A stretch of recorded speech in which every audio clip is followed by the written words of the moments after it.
আমরা কেমন জায়গায় বসত করি। ওই যে সেই ফ্রিতে পড়ে গেছি আমি। আর আল্লাহ কাঁঠাল ভর্তি হয়ে গেছে।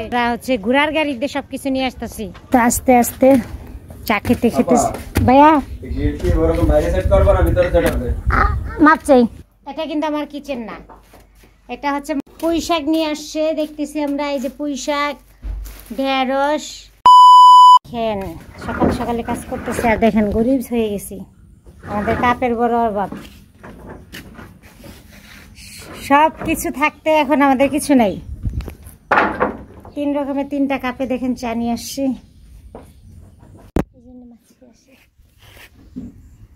হ্যাঁ সব থাকতে এখন আমাদের কিছু নাই গো। দেখেন ভাঙ্গা কাপে চা খাচ্ছি, ভাঙ্গা কাপে। কারণ আমার সব মালামাল সব ফার্নিচার হচ্ছে পুরান বাসায়। কারণ এখনো আমার কাজ সম্পূর্ণ হয়নি, কাজ চলতেছে, যার কারণে কিছুই আনতে পারতেছি না। অল্প কিছু জিনিস নিয়ে আসছি টুকিটাকি চলার জন্য।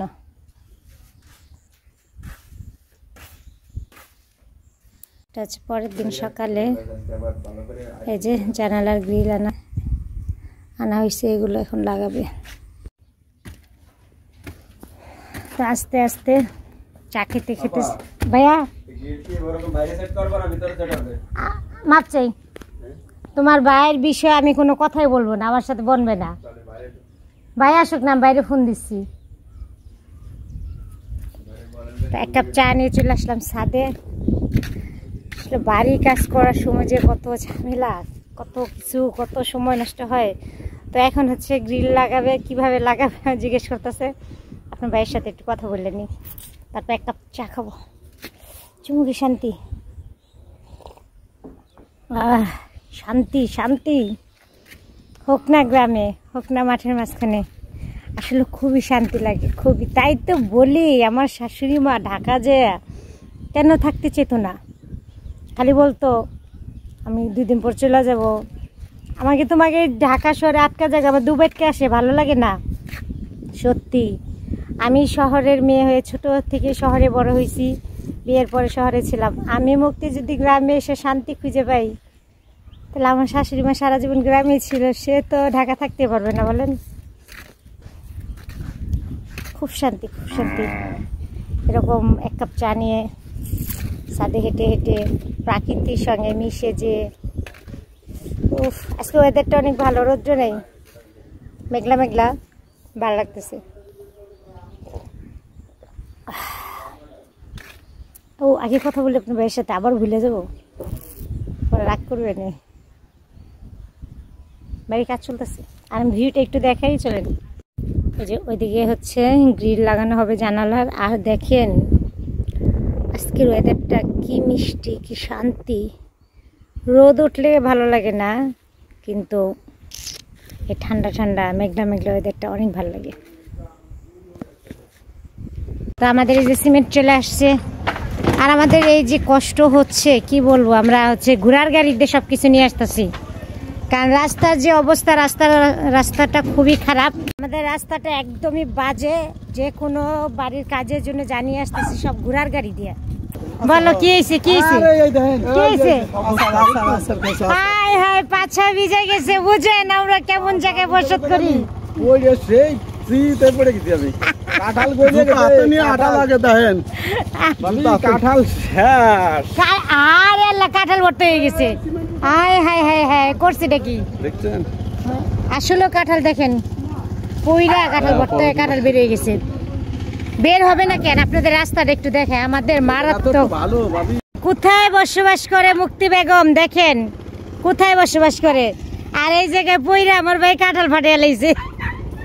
আর আমার প্রত্যেকটা মালামাল আনতে হচ্ছে ঘোড়ার গাড়ি দিয়ে, বুঝেন, ঘোড়ার গাড়ি দিয়ে আনতেছি। কি জ্বালায় আছি, কি যন্ত্রণায় আছি আমি, কি যে যন্ত্রণায় বসত করতেছি। মুক্তি বেগম এমন একটা জায়গায় বসত করে যে ঘোড়ার গাড়ি ছাড়া আমাদের আর কোনো উপায়ই নেই। দেখেন বাড়ির কাজ করার জন্য ঘোড়ার গাড়ি ব্যবহার করতে হচ্ছে। দেখ আলহামদুলিল্লাহ, তারপরেও ভালো আছে। বলেন লক্ষ কৃষক এই কাদা মাটিতে চলতেছে, তাহলে আমি পারবো না কেন মুক্তি? অবশ্যই পারবো, অবশ্যই পারবো। রানা মুক্তি পারে না এমন কোনো কাজ আছে? এই মাটি দিয়ে তৈরি আমাদের, মাটির তৈরি মানুষ। আমরা যদি এখন এটা না করি তাহলে কেমন হইব? কও। ঠিক ঠিক, এটা ভুলা যাবে না ভাই। তো এই যে এক এক করে আমাদের সিমেন্টের বস্তাগুলো নেওয়া হচ্ছে। আর সকাল সকালে বাজার নিয়ে আসছে আপনি ভাইয়া, পুঁই শাক নিয়ে আসছে দেখতেছি আমরা। এই যে পুঁই শাক, ঢেঁড়স, আরও কি কি যেন বের করতে হবে। তারপর কয়েল নিয়ে আসছে। কালকে প্রচুর মশার কামড় খেয়েছি। কয়েল, সাবানের গুঁড়া, গুঁড়ি, সাবান টাবান, কয়েল টয়েল সব কিছু নিয়ে আসছে। কালকে মশার কামড় খেয়েছি। এখন সবচেয়ে বড় কথা হচ্ছে নাস্তা টাস্তা রেডি করি, কারণ চা খাওয়ার পর আর কিছু খাওয়া হয়নি আমাদের।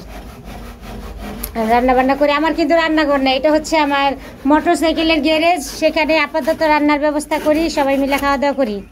এটা কিন্তু আমার কিচেন না, এটা হচ্ছে মোটর সাইকেলের গ্যারেজ। আর কিচেন কোনটা জানেন? এই যে খোলা আকাশের নিচে আমার কিচেন। এইখানে বসে বসে রান্না করি, আর এখানে বসে রান্না করে কালো হয়ে গেছি। সেই কালো থেকে দূর করার জন্য বসন্ত স্কিন কেয়ার পেজ থেকে যে আপু আমাকে ক্রিমটা দিয়েছে, তাতে কিন্তু সুন্দর হয়ে যাচ্ছি। এটা হচ্ছে আমার 10 দিন পরের ফেস। আর এই যে এটা হচ্ছে 10 দিন আগে আমার ফেসের অবস্থা কীরকম ছিল দেখ। রোদ্রে পুড়ে আমার ফেস একেবারে নষ্ট হয়ে গিয়েছিল। তাই তো বসন্ত স্কিন কেয়ার পেজ থেকে আপু আমার জন্য একটা নাইট ক্রিম এবং বডি ক্রিম দিয়েছে। আলহামদুলিল্লাহ, এতে কিন্তু আমার ফেসটা এখন আগের থেকে অনেক চেঞ্জ হয়েছে।